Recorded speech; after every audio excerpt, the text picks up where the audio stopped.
አርዕስተ ዜና የሀገራዊ ምክክር ጉባኤ ተሳታፊዎች በአጀንዳዎች ላይ ውይይት መጀመራቸውን የሀገራዊ ምክክር ኮሚሽን አስታወቀ። የኢትዮጵያ ሜቴዎሮሎጂ ኢንስቲትዩት በሚቀጥሉት 10 ቀናት ከመካከለኛ እስከ ከባድ የዝናብ መጠን እንደሚኖር አስታወቀ። ሐማስ አዲስ የበላይ መሪ መሾሙን ይፋ አደረገ። የናይጄሪያና ጋና የአፍሪካ ህብረት በደቡብ አፍሪካ የሚስተዋሉ ጸረ አፍሪካውያን ተቃውሞዎች እንዲገታ ጠየቁ። ሳውዲ አረቢያ ለ1 ዓመት የሚያገለግል ባለብዙ መግቢያ የኡምራ ቪዛ ይፋ አደረገች። ኳታር ኢራን ላደረሰችባት ተደጋጋሚ ጥቃቶች ካሳ እንድትከፍል ለተመድ ጥሪ ማቅረቧ ተገለጸ። ፕሮፐርቲስ ለመኖሪያ ምቹ በሆነችው ሳር ቤት ላይ ከአደምስ ህንፃ አጠገብ እንደዚሁም ደግሞ ቡልጋሪያ ላይ ከአልነጃሺ መስጊድ ፊት ለፊት እጅግ ዘመናዊና ቅንጡ የሆኑ የመኖሪያ ቤቶችን ከባለ 1 መኝታ እስከ ባለ 3 መኝታ በተለያዩ የካሬ አማራጭ ያላቸውን ቤቶች በ20% ቅድመ ክፍያ እንደዚሁም 80%ቱን ያለምንም ወለድ ያለምንም ዋጋ ጭማሪ ከፍላችሁ የምትጨርሱበትን ያከፋፈል ሁኔታ አመቻችተን በሽያጭ ላይ እንገኛለን። እንዲሁም ደግሞ የንግድ ሱቆችን ከ900 ሺህ ብር ቅድመ ክፍያ ጀምሮ እኛ ጋር ማግኘት ይችላሉ። ለበለጠ መረጃ ታች በምናስቀምጠው ስልክ ይደውሉልን። ቴምር ፕሮፐርቲስ የህልሞ ማረፊያ።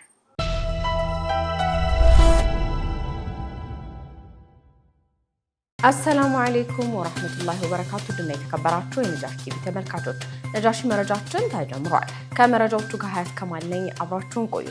የሀገራዊ ምክክር ጉባኤ ተሳታፊዎች በአጀንዳዎች ላይ ውይይት መጀመራቸውን የሀገራዊ ምክክር ኮሚሽን አስታወቀ። የኢትዮጵያ ሀገራዊ ምክክር ጉባኤ ተሳታፊዎች በተመደቡላቸው አጀንዳዎች ላይ በዛሬው ዕለት ውይይት መጀመራቸውን የኢትዮጵያ ሀገራዊ ምክክር ኮሚሽን አስታውቋል። የኮሚሽኑ ኮሚሽነር አምባሳደር መሐመድ ድሪር እንደገለጹት ሂደቱ ተመካካሪዎች ሀሳባቸውን የሚያንሸራሽሩበትና የሌሎችን አመለካከት የሚያደምጡበት የምክክሩ ቁልፍ ምዕራፍ ነው። ተመካካሪዎቹ ቀደም ሲል በቅድመ ምክክር ውይይቶች፣ በትውውቆችና በምክክሩ የአሰራር ስርዓቶች ላይ በቂ ግንዛቤ መውሰዳቸው ተመላክቷል። በውይይት ሂደቱ ላይ በእያንዳንዱ አጀንዳ 500 ተመካካሪዎችን የያዘ አብይ የስራ ቡድን የተዋወቀ ሲሆን በእነዚህ አብይ ቡድኖች ስር እያንዳንዳቸው 50 ተመካካሪዎች ያሏቸው 10 ንዑስ ቡድኖችም ተደራጅተዋል። በአጠቃላይ 80 ንዑስ ቡድኖች የተመደቡላቸውን አጀንዳዎች በመፈተሽ ላይ እንደሚገኙ ከኮሚሽኑ የተገኘው መረጃ ያመለክታል። ራህማ ኢስላማዊ ድርጅት የ2019 የስራ ዘመን በጀቱን 32 ሚሊዮን ብር አድርጎ አጸደቀ። ራህማ ኢስላማዊ ድርጅት ትናንት ጦር ኃይሎች በሚገኘው አዲስ አበባ እስልምና ጉዳዮች ከፍተኛ ምክር ቤት ዋና መስሪያ ቤት መሰብሰቢያ አዳራሽ ባካሄደው የፓናል ውይይት ባለፉት 3 ዓመታት ያከናወናቸውን ተግባራት ሪፖርት አቅርበዋል። ድርጅቱ ባቀረበው ሪፖርት መሰረት በ3 ዓመታት ውስጥ በጎዳና ላይ ዳዕዋ ውጤታማ ስራዎችን ማከናወኑን አስታውቋል። በውይይቱም የድርጅቱ የ2019 የስራ ዘመን አጠቃላይ በጀት 32 ሚሊዮን ብር ሆኖ መጽደቁን ይፋ አድርጓል። በመድረኩ ላይ የመጅሊስ አመራሮች፣ ኡስታዞችና በርካታ ተጋባዥ እንግዶች የተገኙ ሲሆን ተሳታፊዎቹ ለራህማ ኢስላማዊ ድርጅት ያላቸውን አጋርነት አረጋግጠዋል። በመድረኩ ንግግር ያደረጉት የመጅሊሱ አመራሮችና ታላላቅ ዱዓቶች የድርጅቱ ዋነኛ ተግባር የሆነው የጎዳና ላይ ዳዕዋ የነብያት መንገድ መሆኑን ገልጸው ህዝበ ሙስሊሙ ከድርጅቱ ጎን ሊቆም እንደሚገባ አሳስበዋል። ራህማ ኢስላማዊ ድርጅት በ2019 የስራ ዘመን በሚሊዮን እንደሚቆጠሩ የሌላ እምነት ተከታዮች እስላማዊ አስተምህሮችን በተገቢው ደረጃ ለማዳረስ እቅድ ይዘዋል። የዳዕዋ ስራውን ለማሳለጥም ከ3 ሚሊዮን በላይ በራሪ ወረቀቶችና ወደ 1 ሚሊዮን የሚጠጉ መጽሐፎች እንደሚያስፈልጉትም አስታውቋል። ይህንን ተከትሎ ኡስታዝ አዩብ ደረባቸው ለድርጅቱ 1000 መጽሐፍትን ለማቅረብ ቃል የገቡ ሲሆን ሌሎች ግለሰቦችና ድርጅቶችም መሰል ድጋፎችን አበርክተዋል። በመጨረሻም በዕለቱ የተገኙት በርካታ ተሳታፊዎችና የመጅሊስ አመራሮች ህዝበ ሙስሊሙ ለራህማ ኢስላማዊ ድርጅት የተጠናከረ ድጋፍ እንዲያደርግም ጥሪ አቅርበዋል። የኢትዮጵያ ሜቴዎሮሎጂ ኢንስቲትዩት በሚቀጥሉት 10 ቀናት ከመካከለኛ እስከ ከባድ የዝናብ መጠን እንደሚኖር አስታወቀ። የኢትዮጵያ ሜቴዎሮሎጂ ኢንስቲትዩት እንደ አውሮፓውያን አቆጣጠር ከሐምሌ 14 እስከ ሐምሌ 24 2018 ይፋ ባደረገው የክረምት ወቅት የአየር ሁኔታ ትንበያ መሰረት በደቡብ ምዕራብ፣ ሰሜን ምዕራብ እና በሰሜን የሀገሪቱ ክፍሎች ከመካከለኛ እስከ ከባድ እንዲሁም በአንዳንድ አካባቢዎች በ24 ሰዓት ውስጥ ከ30 ሚሊ ሜትር በላይ ከባድ መጠን ያለው ዝናብ ይኖራል። በተጨማሪም በመካከለኛው፣ በሰሜን ምስራቅ፣ በምስራቅና በደቡብ የሀገሪቱ አካባቢዎች ከቀላል እስከ መካከለኛ መጠን ያለው የዝናብ ስርጭትና የአፈር እርጥበት ሊጨምር የሚችል የአየር ሁኔታ እንደሚጠበቅ ተመላክቷል። የተሻሻለ የክረምት ዝናብ ለግብርና ስራዎች ሰፊና መልካም አጋጣሚዎችን የሚፈጥር በመሆኑ አርሶ አደሮችና የሚመለከታቸው አካላት ሊከሰቱ የሚችሉ አሉታዊ ተጽዕኖዎችን ለመቀነስና የሚጠበቁ ጥቅሞችን ሙሉ በሙሉ ለመጠበቅ ቦታ ተኮር የግብርና ሜቴዎሮሎጂ ምክረ ሀሳቦችን ከወዲሁ ተግባራዊ እንዲያደርጉም ተቋሙ አሳስቧል።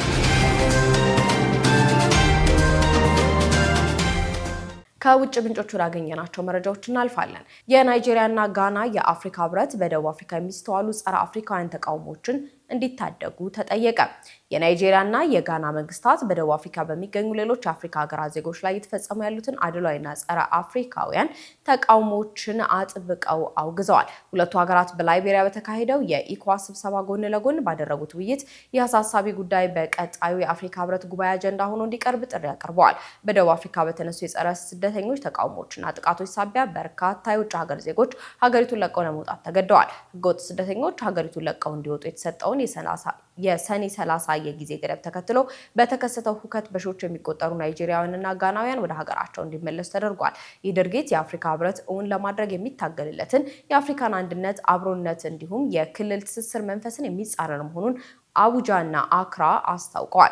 ችግሩን ለመቅረፍ አስቸኳይ ክልላዊ ምላሽ እንዲሰጥ የጠየቁ ሲሆን የአፍሪካ ህብረት ጠንካራ የክትትል የማስጠንቀቂያ ስርዓቶችና የመከላከያ ዲፕሎማሲ ማዕቀፎችን እንዲዘረጋም አሳስበዋል። ከዚህም በተጨማሪ የናይጄሪያ መንግስት በደቡብ አፍሪካ ለወደሙትና ለተተዉ ንብረቶች ካሳ ለመጠየቅ ማቀዱን ገልጿል።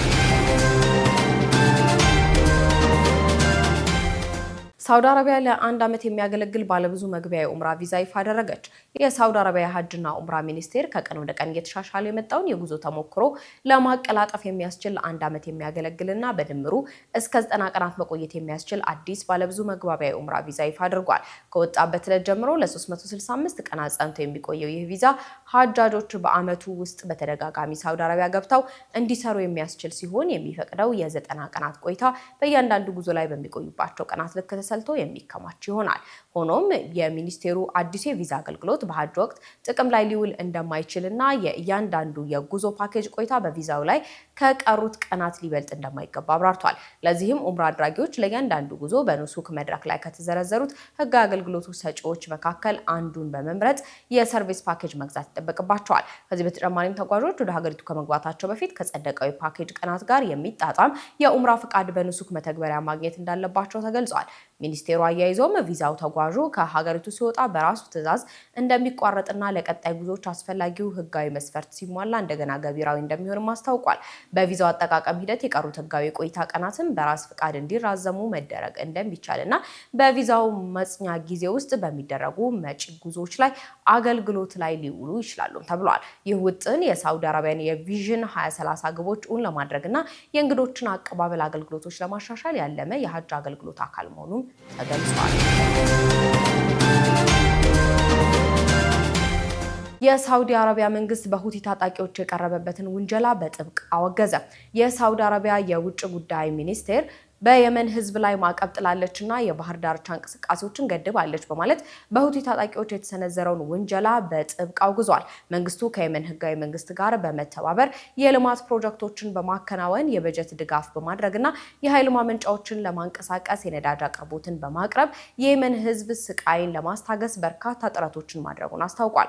አሁን የሚነሱት ከንቱ ውንጀላዎች ህዝባዊ ማዕበል ለመቀልበስ የታለሙ መሆናቸውን በመግለጽ እንደ ሁዴዳ አልሰሊፍና ራስ ኢሳ ባሉ የሰሜን የመን ወደቦች ብቻ ከ300 በላይ የንግድ መርከቦች ምግብና ነዳጅ ጭነው መግባታቸውን አረጋግጧል። በሌላ በኩል የየመን ሁቲ ወታደራዊ ቃል አቀባይ በቴሌቪዥን በሰጡት መግለጫ ሳውዲ አረቢያ ላይ የባህር እንቅስቃሴ እገዳ እንደሚጥሉም አስታውቀዋል። ሳውዲ አረቢያ እኛን ለማጥቃት በመነሳቷ ከአሁን ወዲህ የመርከቦችም ሆነ የንግድ እንቅስቃሴ በባህር ላይ እንደማይኖራትና በዚህም እንደምትቀጣ ገልጸዋል። ሪያድ ላለፉት በርካታ ዓመታት የሰንዓ አቅርቦቶችን በመገደብ ሀብቶችን በመዝረፍ እንዲሁም ወደቦችን፣ የአየር ማረፊያዎችን በመዝጋት የየመንን ህዝቦች ስትበድል ኖራለች ያሉት ቃል አቀባዩ አሁን ዋጋ የምትከፍልበት ጊዜ መሆኑ አጽንኦት ሰጥተዋል። ይህ በእንዲህ እንዳለ ባለፈው ሳምንት የየመኑ ሁቲ በሳውዲ አረቢያ ላይ የሚሳኤል ጥቃት የሰነዘረ ሲሆን በቁጥጥራችን ስር የነበረ የአየር ማረፊያ ሪያድ አጥቅታለች የሚል ምክንያትን አቅርቧል። በአውሮፓውያኑ መጋቢት 22 ሳውዲ አረቢያ ሁቲ ይፋዊ ባልሆነ መንገድ የተኩስ አቁም ከተደረገ ወዲህ ይህ ጥቃት የሁቲ የመጀመሪያው መሆኑ ታውቋል። የሳውዲ አረቢያ ቀዳሚ ዓላማ በየመን ዘላቂ ሰላም ማምጣትና የህዝቡን ስቃይ ማብቃት መሆኑን የገለጸው መግለጫው ለተባበሩት መንግስታት ድርጅት የሰላም ጥረቶችና ለየመን ህጋዊ መንግስት የሰላም መስመር ድጋፉን አጠናክሮ እንደሚቀጥልም አረጋግጧል። ሐማስ አዲስ የበላይ መሪ መሾሙን ይፋ አደረገ። የፍልስጤሙ ታጣቂ ቡድን ሐማስ የህያ ሲንዋርን ህልፈት ተከትሎ ኸሊል አልሐያን አዲስ የፖለቲካ ቢሮና የበላይ መሪ አድርጎ በይፋ መሾሙን አስታውቋል። አዲሱ መሪ ከአካዳሚክ የትምህርት ዳራቸው ጀምሮ በሐማስ መስራቾች ውስጥ ግንባር ቀደም ተሳትፎ የነበራቸው እንዲሁም ባለፉት ዓመታት የቡድኑ ዋና ተደራዳሪ በመሆን ሲያገለግሉ የቆዩ መሆናቸው ተነግሯል። በሌላ በኩል ሹመቱ የተሰጠው ከእስራኤል በደረሳቸው ተደጋጋሚ የግድያ ሙከራዎች በርካታ የቤተሰብ አባላቶቻቸውን መስዋዕትነት ከከፈሉበት ከባድ የትግል ጉዞ በኋላ መሆኑ ተመላክቷል። አዲሱ መሪ ኸሊል አልሐያ የቡድኑ ወታደራዊና ፖለቲካዊ እንቅስቃሴዎች እስከ 2027 ባለው የምርጫ ዘመን ማጠናቀቂያ ድረስ በበላይነት ይመራሉ ተብሎ ይጠበቃል።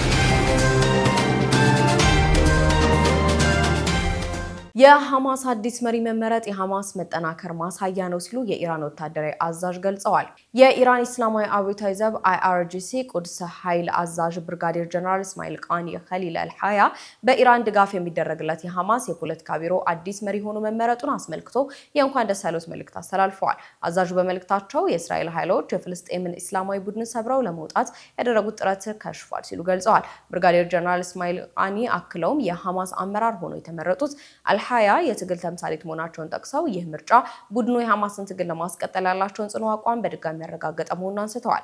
እስራኤል በፈጸመችባቸው ስፍር ቁጥር የሌላቸው ወንጀሎች፣ ጥቃቶችና የተቃውሞውን እንቅስቃሴ ማስቆም እንደማትችል የተናገሩት ጄኔራሉ ዛሬ ላይ የእስልምና ተቃውሞ ኃይል ከየትኛውም ጊዜ በበለጠ ጠንካራ ሆኖ የክብር ጉዞ እንደሚቀጥል አስገንዝበዋል። ይህ የኢራን ከፍተኛ ወታደራዊ ባለስልጣን መግለጫ መካከለኛው ምስራቅ ውስጥ ያለውን ወቅታዊ የፖለቲካና የጸጥታ መዋቅር ፍጥጫ የሚያሳይ ሲሆን የኢራን መንግስት ለፍልስጤም ታጣቂ ቡድኖች እያደረገ ያለው ድጋፍና ቁርጠኝነት ወደፊትም የማይለወጥ መሆኑን በግልጽ ያሳያል። በሁለቱ አካላት መካከል ያለው ጥብቅ ቁርኝት በቀጣይ ክልላዊ ፖለቲካዊ ላይ ከፍተኛ ተጽዕኖ ሊያሳድር የሚችል መሆኑን የፖለቲካ ተንታኞችም ይገልጻሉ።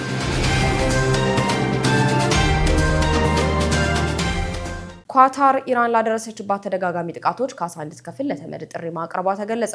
ኳታር በቅርቡ ኢራን ያደረሰችባትን 2 ተከታታይ ጥቃቶች በጽኑ በማውገዝ ጥቃቱ በአስቸኳይ እንዲቆምና የቴህራን መንግስት ተገቢውን ካሳ እንዲከፍል ለተባበሩት መንግስታት ድርጅት ጥያቄ ማቅረቧ ተነግሯል። ኳታር ለተመድ ዋና ጸሐፊ አንቶኒዮ ጉተሬስ ለጸጥታው ምክር ቤት በላከችው ይፋዊ ደብዳቤ በኢራን ላይ ጠንካራ ዲፕሎማሲያዊ ጫና መፍጠሯ ተገልጿል። ይህ ቁጣ የተቀሰቀሰው ሐምሌ 7 የሆርሙዝ ባህረ ሰላጤን ለማቋረጥ በሞከረች የኳታር መርከብ ላይ በተሰነዘረ ጥቃትና ከቀናት በኋላ ደግሞ ኢራን በሀገሪቱ ላይ በተኮሰችው የባሊስቲክ ሚሳኤል ምክንያት መሆኑ ተገልጿል። የሚሳኤል ጥቃቱ በአየር ላይ እንዲከሽፍ ቢደረግም ከስብርባሪው በደረሰ አደጋ በአንድ ሰው ላይ ጉዳት መድረሱን የኳታር መንግስት አስታውቋል። በመሆኑም ኳታር ለተመድ በላከችው በዚህ ደብዳቤ ኢራን ለፈጸመችው ድርጊት ካሳ እንድትከፍል የጠየቀች ሲሆን ሀገሪቱ ሉዓላዊነቷን ለማስከበር ተገቢ ነው ብላ ባመነችበት በማንኛውም መንገድ አጸፋዊ ምላሽ የመስጠት ሙሉ መብቱ የተጠበቀ መሆኑን በግልጽ ማስጠንቀቋም ተዘግቧል። ኢራን በቴክኖሎጂ ለማደግ የማንንም ፍቃድ እንደማትጠይቅና በኤአይ ከዓለም ቀዳሚ ለመሆን እየሰራች መሆኑን አስታወቀች።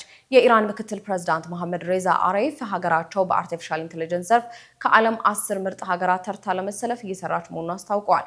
ምክትል ፕሬዝዳንቱ የሀገሪቱ የቴክኖሎጂ እድገት የማንንም ሀገር ፍቃድ እንደማይጠይቅ አጽንኦት ሰጥተው ነገር ግን ኢራን ያገኘችውን የቴክኖሎጂ እውቀትና ስኬት ለወዳጅ ሀገራት እንደምታካፍል ገልጸዋል። የኢራን የመከላከያና የደህንነት አቅም በሳይንስ ቴክኖሎጂ ላይ የተመሰረተ መሆኑን ያነሱት ምክትል ፕሬዝዳንቱ በተለይ ከቅርብ ጊዜ ወዲህ የሀገሪቱ የሳይንስ ሊቃውንት በአጭር ጊዜ ውስጥ ብሔራዊ ፍላጎትን ያሟሉ ፈጣን ውጤቶችን ማስመዝገባቸውን አድንቀዋል። ከዚህ ጋር ተያይዞም የቀጠናው ሀገራት ግዛቶቻቸው በኢራን ላይ ለሚሰነዘር ማንኛውም ጥቃት መነሻ እንዳያደርጉ ጠንከር ያለ ማሳሰቢያ ሰጥተዋል። መንግስት የቴክኖሎጂና የአርቲፊሻል ኢንተለጀንስ እቅዶችን በተለይም በነዳጅና ኢነርጂ ዘርፍ ውስጥ ተግባራዊ ለማድረግ እየሰራ መሆኑን ገልጿል። ቴክኖሎጂውን ከማልማት ባለፈ በተግባር ላይ ለመዋል ተጨባጭ እርምጃዎች መውሰድ እንዳለባቸው ያሳሰቡት አሬፍ የተለያዩ ተቋማት እቅዶቻቸውን እንዴት እያሳኩ እንደሆነ በቀጣይነት ክትትል ሊደረግበት እንደሚገባ አቅጣጫ ማስቀመጣቸው ተዘግቧል። የአንዲ በርንሃም ጠቅላይ ሚኒስትር ለብሪታንያ ሙስሊሞች መብት መከበር ወሳኝ ሚና እንደሚኖረው ተገለጸ። በዩናይትድ ኪንግደም ኬር ስታርመር ከስልጣን መልቀቃቸውን ተከትሎ አንዲ በርንሃም ከንጉስ ቻርልስ ሳልሳዊ ጋር ቡኪንግሃም ቤተመንግስት ተገናኝተው የብሪታንያ አዲስ ጠቅላይ ሚኒስትር በመሆን ሐምሌ 13 ቀን 2018 ስራቸውን ጀምረዋል። የቀድሞ የማንቸስተር ከንቲባ ለቤተሰቦቹ የገንዘብ ጫና ማቃለል፣ በኢኮኖሚ መሻሻል፣ በኑሮ ውድነትና በስደተኞች ጉዳዮች ላይ አዳዲስ አቀራረቦችና ፈጣን እርምጃዎችን እንደሚወስዱ ቃል ገብተዋል። የበርንሃም ወደ ስልጣን መምጣት በእንግሊዝ ለሚገኙ ሙስሊሞች አዳዲስ ፖለቲካዊና ሃይማኖታዊ ተስፋዎችን ይዞ መጥቷል። በቀድሞ የማንቸስተር ከንቲባነት ዘመናቸው ከሙስሊሙ ማህበረሰብ ጋር ያደረጉት የጠበቀ ትብብርና አካታች አሰራር በሀገሪቱ የፖለቲካ ተሳትፎና ውሳኔ ሰጪነት ላይ የሙስሊሞች ድምጽ የበለጠ እንዲሰማ ምቹ ሁኔታን ይፈጥራል ተብሎ ይጠበቃል። እንዲሁም የዜጎችን እኩልነትና ማህበራዊ ፍትህ የሚያስቀድመው ፖሊሲያቸው የሃይማኖት ነጻነትና መብቶችን ለማስጠበቅ እንዲሁም ከእስልምና እምነት ተከታዮች ጋር ጠንካራና አዎንታዊ ግንኙነትን ለመገንባት ትልቅ መድረክ ይከፍታል ተብሎ ይጠበቃል። የስፔን ደጋፊዎች ተግባር ግርምትን ፈጠረ። ስፔን የ2026 ዓመት የፊፋ የዓለም ዋንጫ ማሸነፏን ተከትሎ ደጋፊዎች ደስታቸውን የገለጹበት መንገድ በርካቶችን አስገርሟል። ደጋፊዎቹ በኒውዮርክ በተካሄደው የደስታ ክብረ በዓል የፍልስጤምን ባንዲራ በማውለብለብ ፍሪ ፍልስጤም በማለት ድምጻቸውን አሰምተዋል። በማህበራዊ ሚዲያ ላይ የተጋሩ ቪዲዮዎች የስፔን የዓለም ዋንጫ ድልን ያከበሩ ደጋፊዎች ከፍልስጤም ጋር ያለውን አጋርነት ሲገልጹ ያሳያሉ። የስፔን ደጋፊዎች ተግባር በፍጥነት ተሰራጭቶ ሳለ ስለ ስፖርት የህዝብ ሰልፎችና ዓለም አቀፍ የፖለቲካ ጉዳዮች ላይ በርካቶች እንዲወያዩበት መንገድ መክፈቱ ተነግሯል። መሰል ስፖርት ዝግጅቶች ከውድድር በተጨማሪ ድምጽ ለሚያስፈልጋቸው ህዝቦች ድምጽ የሚኮኑበት መድረክ መሆኑንም ማሳያ ነው ተብሏል። ውድና የተከበራችሁ የነጃሺ ቲቪ ተመልካቾች ነጃሺ መረጃችን ለሰዓቱ የተከታተላችሁትን ይመስል ነበር። ከመረጃዎቹ ጋር ሀያት ከማል ነበርኩ። ወሰላሙ አለይኩም ወራህመቱላሂ ወበረካቱ።